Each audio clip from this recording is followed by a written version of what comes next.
Hello, we have in our last session yesterday on 30th July started with I-am-ness because this has been the only thing that is acting as a man, living as a man. The I-am-ness feeling, the image of I-am-ness, it's actually a feeling permeated, covered by thinking process. It might not happen in an infant, a baby who has not yet picked up words, just less than 3 years or 4 years. But still, its existence, the baby's existence, is basically a feeling of the physical body. If the physical body undergoes sensations, say an itching sensation, in an infant, it might cry.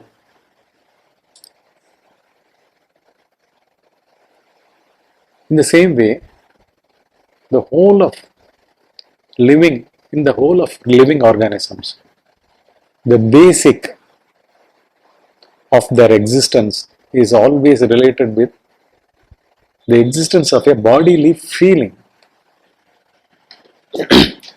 First, they feel their existence through their physical bodies.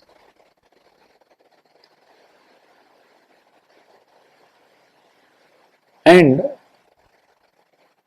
as the child grows, when it started picking up the language right from the age, say 1.5 years or 2 years, it blabbers, does something with the language incoherently. By and by, say, as he grows, as the child grows, it is able to react, respond with those words that got imprinted in its mind, the child's mind. It starts talking, responding, maybe reacting. Language immediately comes for help to a child. And for a man,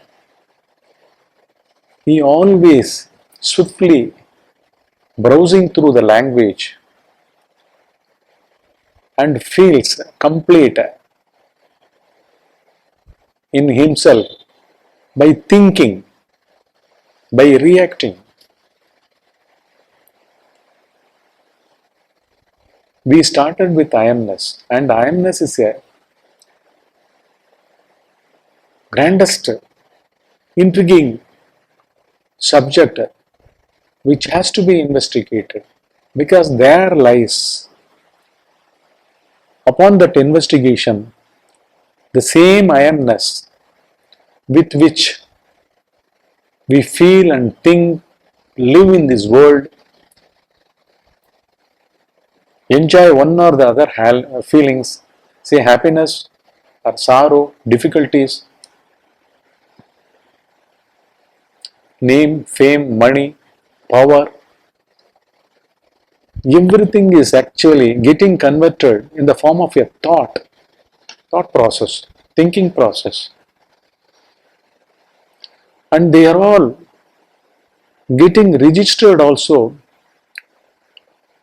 at the same moments whenever they arise,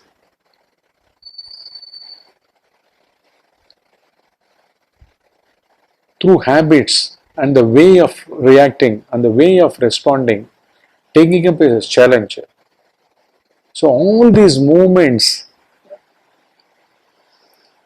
broadly as videos and audios of experiences, they are getting embedded in us. Is I-am-ness a feeling?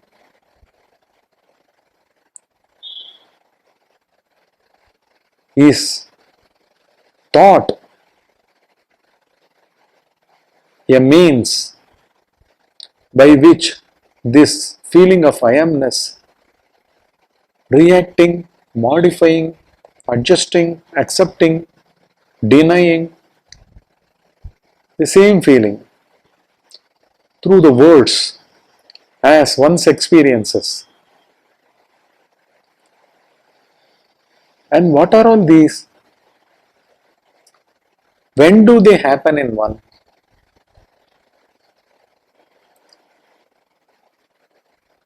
Are they happening, or are they really the person himself?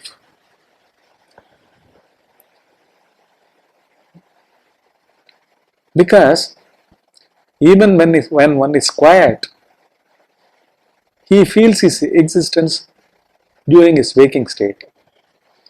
When one is without thoughts, without identification with any of his possessions or identifications, relationships, still one feels he is existing without any psychological movement within himself. One feels one is living, one is existing, and which vouches continuously throughout one's waking state existence about his existence. It is nothing but this, the feeling of I-am-ness.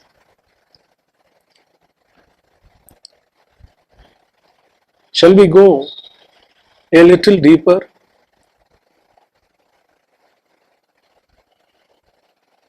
We fell asleep after a day's long work. We fell asleep. We became unconscious, as if like a log of wood. One has fallen asleep.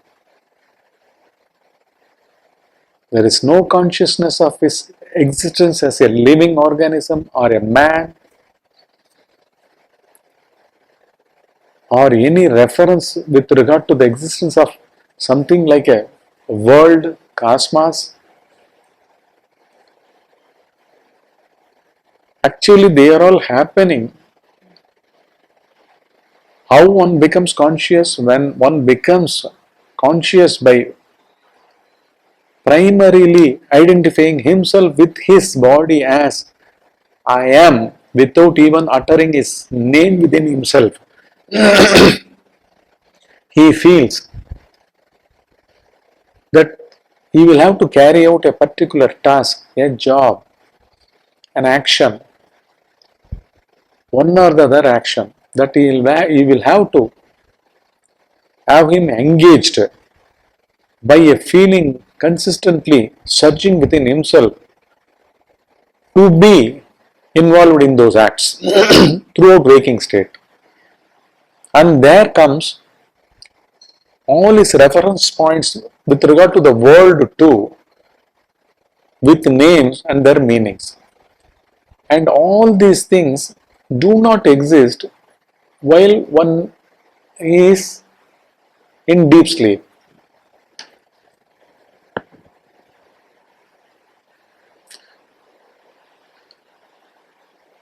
As it is, there is no existence of the grandest cosmos in which one is born and one is fast asleep. The tiniest atom subatomic particles, dark matter, dark energy, whatever the sciences have discovered so far, lock, stock and barrel,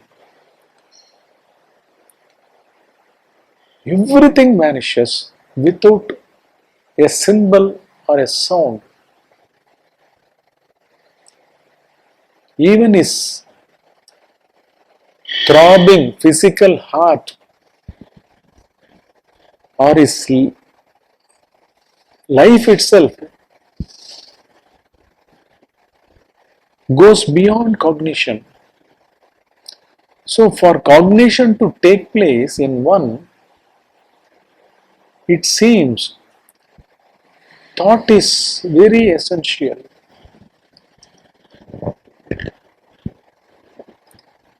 As one comes out of the deep sleep, even still under the blanket, eyes closed, is not become fully conscious, because consciousness is immediately identifying with his physical body, turning this side or that side, adjusting himself to get up or to think or to feel the coziness of the weather or to be in the same state of not to come out of that sleep still hanging over him. Even if thoughts arise, he doesn't want to get involved in them, or he becomes caught up in the stream of thoughts and started involving himself vigorously, and as a center he starts thinking along within his mind, planning.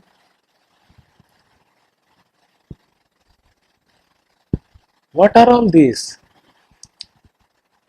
Are not all these the I-am-ness? Without this I-am-ness as a whole, identifying one with his own body, physical body,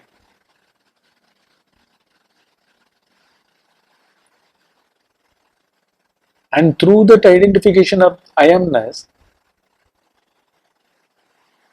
and through a thought or a feeling, it's the same physical, feeling of the physical body, he becomes wakeful.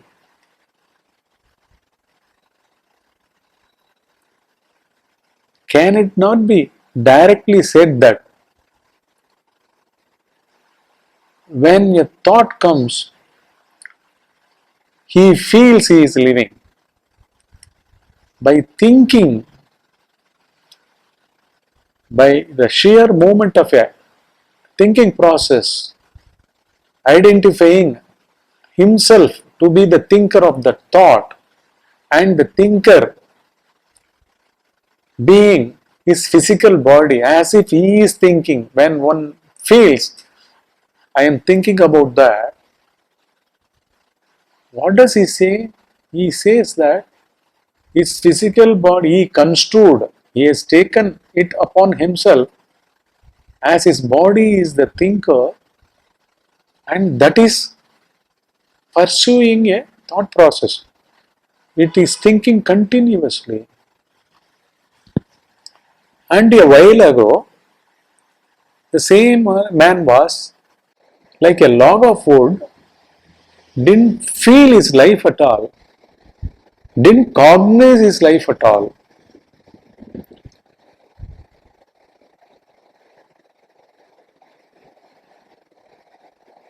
Then actually what is this I-am-ness?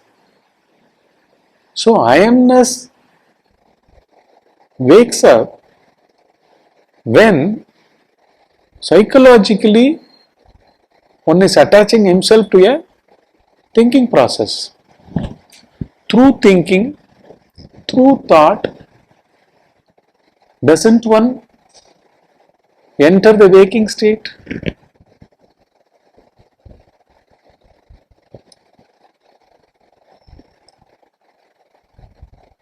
Without nothing going on in one's waking state, how is one is relating himself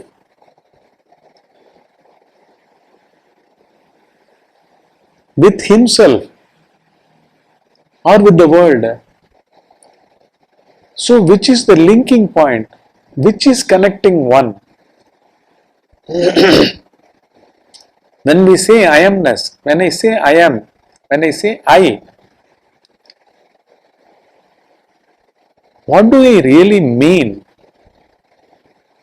in my life?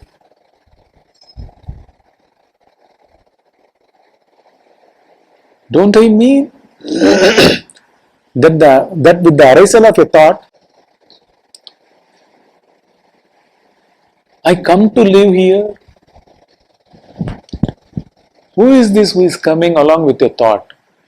Naturally, it must be the physical body.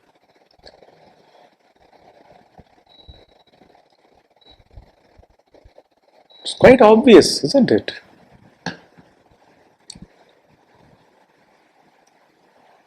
When I think, I have already concluded, determined that through this body I am thinking, and naturally the follow-up of that premise is nothing but the body is the thinker.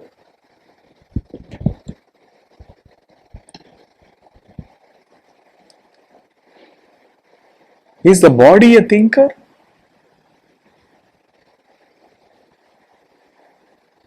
Is the body the eater? What is this body made up of? Physical body? It is a consortium of cells. Cells make the human physical body alive, like a one cell amoeba. That is the origin of life that has happened in earth.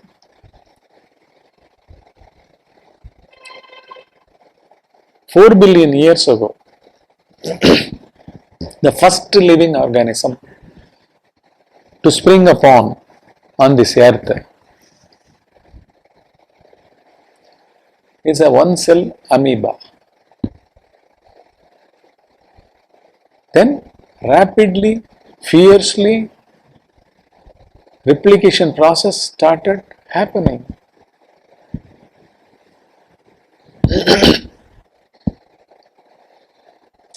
Various living organisms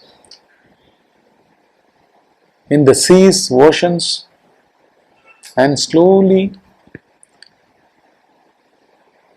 they are entering the land. The evolutionary process, like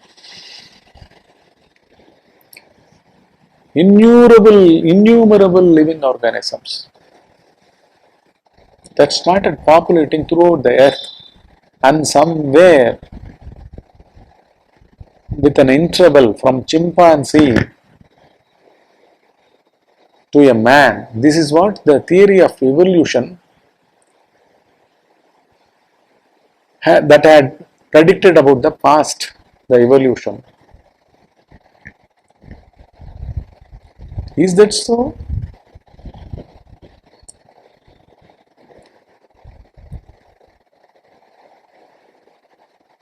What does life, the real living through a physical organism,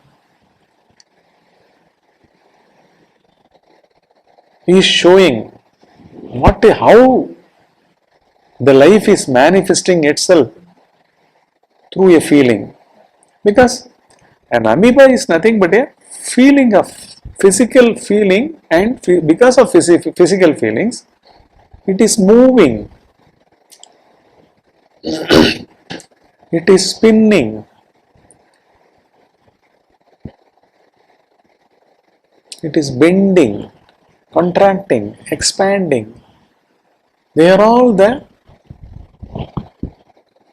expressions of a feeling it undergoes.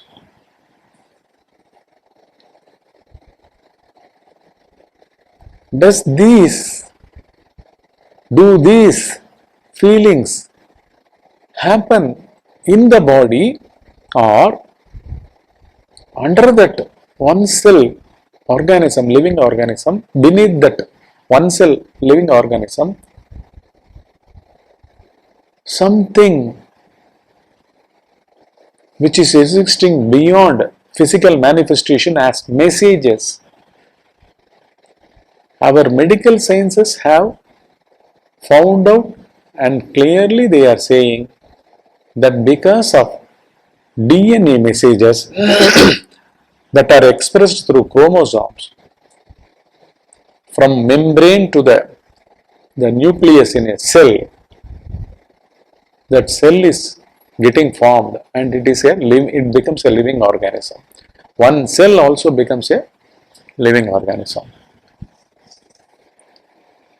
So still beneath a manifested living organism,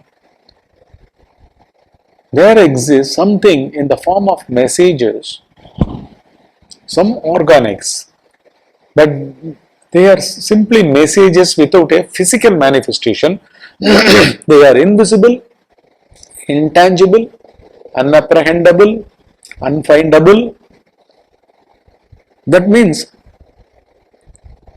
all the physical things that come into manifestation as this grandest cosmos have their source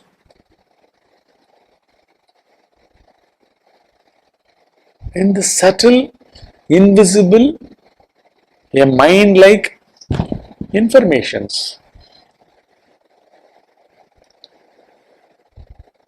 Now I am talking with you, and for my thoughts to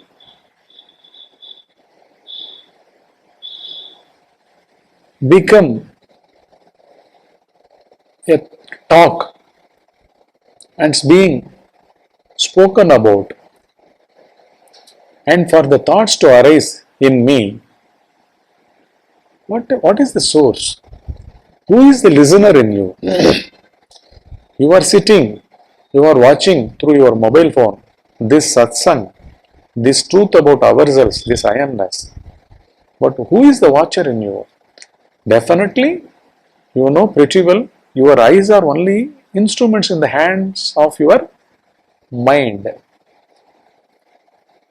And where does this mind get its light off? Coherently receiving all data through ears and eyes and all the senses of powers, and trying to assimilate through its thought process, through thinking, and trying to intellectualize all these things to its center, who is sitting like an MD in the cabin, that is the intellect. It presents everything there. And this I am-ness, is it not the center of the intellect which receives all these informations from the mind, consolidates and surrenders again to a fictitious entity without a form, but it assumes form as if a center by all this data being presented to it? Is it not this I am-ness? What is this I am-ness? Is it not constituted by all these processes? And for today, we will end with this. We will continue it in our next session. Thank you.